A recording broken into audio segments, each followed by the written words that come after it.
جب آخرت کا منظر سامنے آئے گا، نہ جانے کس وقت آ جائے، خدا ہی جانے کس وقت آ جائے۔ پہلے تو پھر بھی کچھ تھوڑا بہت زندگی انسان کی کچھ اندازہ ہوتا تھا کہ بھئی یہ صحت مند آدمی ہے، آج تو دیکھو اپنے آنکھوں کے سامنے واقعات ہیں، قتل و غارت گری کے واقعات ہیں، لوٹ مار کے واقعات ہیں، جانے کب کس وقت کیا ہو جائے، کسی انسان کی جان مال آبرو محفوظ نہیں، اور بیماریاں ایک سے ایک۔ حدیث میں رسول کریم صلی اللہ علیہ وسلم نے جو پیشین گوئی کی تھی کہ آخر زمانے میں ایسی بیماریاں پیدا ہوں گی جن کے ان کے آباء و اجداد نے سنا تھا، ایسی بیماریاں پیدا ہو رہی، بیٹھے بیٹھے آدمی رخصت ہو جاتا۔ تو اس حالت میں اوقات کو فضول ضائع کرنا یا ناجائز کاموں میں ضائع کرنا، یہ اتنا بڑا خسارہ ہے کہ جس کے برابر کوئی اور خسارہ ہو نہیں سکتا۔ اللہ حدیث میں اور قرآن کریم فرماتا ہے کہ جب آخرت میں بندہ پہنچے گا تو اس وقت آنکھیں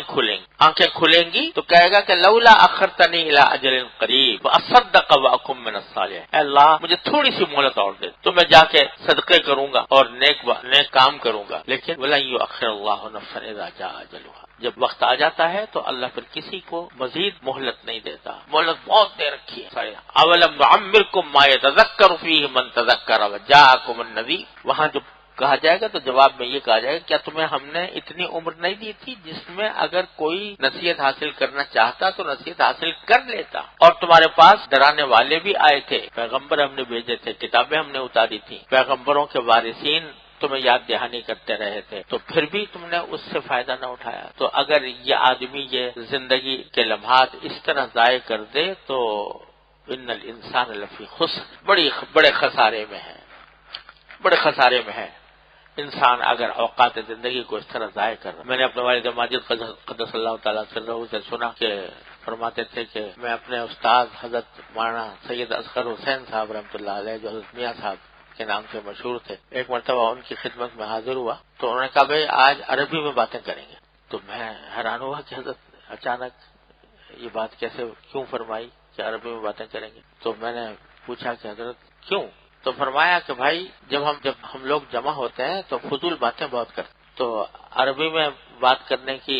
اگر پابندی کر لیں گے تو عربی میں روانی تمہیں بھی نہیں مجھے بھی نہیں، تو اردو میں بات کرنے میں تو یہ ہے جب جو زبان پہ آیا بول پڑے، عربی میں بات کریں گے تو ذرا باتیں کم ہو تو زیادہ فضول وقت ضائع نہیں۔ اور پھر فرمایا کہ ہماری مثال اس شخص کی سی ہے جو بہت سارے جواہر اور سونا چاندی کی گٹھڑی لے کر آیا اور وہ ساری خرچ ہو گئی، تھوڑے سے جواہر باقی رہ گئے، تو اس کو آدمی جتنے احتیاط کے ساتھ خرچ کرے گا تو وہی حالت ہماری ہے کہ ہم نے زندگی کا جو ماضی ہے وہ گزار دیا جس طرح بھی گزار دیا، لیکن اب تھوڑے سے جتنے لمحات باقی ہیں تو ان کو کسی ایسے کام میں خرچ کر لیں کہ جس میں فضول نہ ہو۔ تو والعصر ان الانسان لفی خسر، تمام انسان خسارے میں ہے، الا الذین آمنوا، مگر جو ایمان لے آئے، وعملوا الصالحات، اور نیک کام، تو چونکہ انہوں نے اپنی زندگی کے لمحات کو نیک کام میں خرچ کیا، سرمایہ صحیح جگہ لگایا تو نفع ان کو انشاءاللہ ملے گا، لیکن ساتھ ہی فرمایا وتواصوا بالحق وتواصوا بالصبر، کہ وہ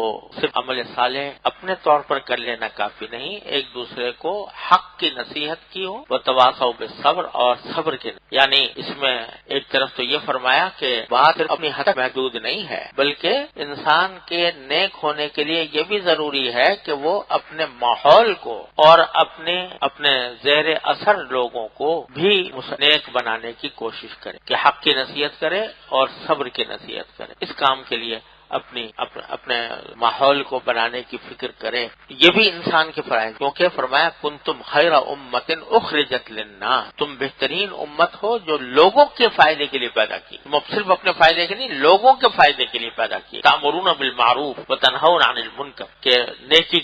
کی تلقین کرتے ہو، برائی سے روکتے ہو، یہ بھی تمہارے فرائض میں داخل ہے۔ ایک تو بات یہ، دوسری بات یہ ہے کہ اگر یہ ایک دوسرے کو حق کی نصیحت اور حق صبر کی نصیحت جس کا ذکر فرمایا گیا یہ نہ کی جائے تو خود آدمی اپنے عمل صالح پر قائم رہنا مشکل ہے، یعنی جو فرمایا گیا کہ خسارے سے وہ لوگ بچیں گے جو ایمان رکھتے ہوں اور عمل صالح نیک عمل کرتے ہوں، تو نیک عمل اس وقت تک صحیح طور سے پائیدار نہیں ہو سکتا اور اس وقت تک آدمی اس کے اوپر مستقیم نہیں ہو سکتا جب جب تک کہ وہ یہ وصف اختیار نہ کرے کہ ایک دوسرے کو حق کی اور صبر کی نصیحت کریں. تو اس لیے بتلایا کہ ماحول ایسا بناؤ، ایسے لوگوں کے ساتھ اٹھو بیٹھو، ایسے لوگوں کی صحبت اختیار کرو جو تمہیں حق کی نصیحت کریں، جو تمہیں حق بات سکھائیں، جو تمہیں صبر کی بات نصیحت کریں، صبر کی بات سکھائیں. ان کے ساتھ اوقات اپنے زیادہ گزارو. اگر تم نے عمل صالح کرنا ہے تو ایسے ماحول میں رہنا ضروری ہو. اگر ماحول اپنا بدل دیا اور ایسے ماحول میں رہنے لگے جو خدا سے غافل ہے، جو آخرت سے غافل ہے، تو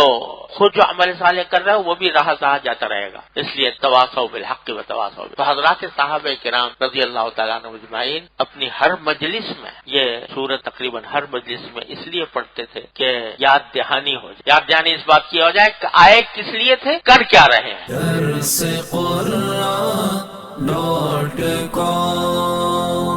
www.darsequran.com